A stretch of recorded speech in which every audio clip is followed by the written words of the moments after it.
Hi hello friends, ఎప్పుడు chicken mutton prawns వీటితోనైనా biryani వెజిటేరియన్తో కూడా చేసుకోవచ్చండి. అది కూడా పనీర్ బిర్యానీ చేశాను. అది కూడా పీస్ బిర్యానీ, పనీర్ పీస్ బిర్యానీ చాలా చాలా టేస్టీగా ఉంటుంది. అసలు నాన్ వెజ్కి ఏ మాత్రం తీసిపోదండి, టేస్ట్లో అంత బాగుంటుంది. మరీ ముఖ్యంగా నాకు తెలిసి ఇది యూట్యూబ్లో ఫస్ట్ టైం వస్తుంది. ఇందులో ఒక ఆకుకూర కూడా వేస్ట్ చేశాను. అది ఏం ఆకుకూరనో మీరు చూసి చెప్పండి.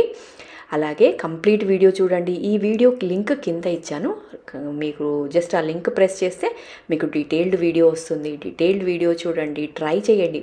ఫస్ట్ మీరు దీన్ని ట్రై చేయండి. ట్రై చేసిన తర్వాత టేస్ట్ ఎలా ఉంది అనేది నాకు కామెంట్లో చెప్పండి. చాలా చాలా ఈజీ అండి. బిర్యానీ లాగా ఎక్కువ కష్టపడాల్సిన అవసరం లేదు.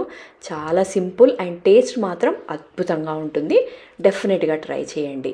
లింక్ కింద ఇచ్చాను కదా, జస్ట్ మీరు లింక్ ప్రెస్ చేయండి, డీటెయిల్డ్ వీడియో వస్తుంది. మరిన్ని వీడియోస్ కోసం ఛానల్ని సబ్స్క్రైబ్ చేసుకోండి.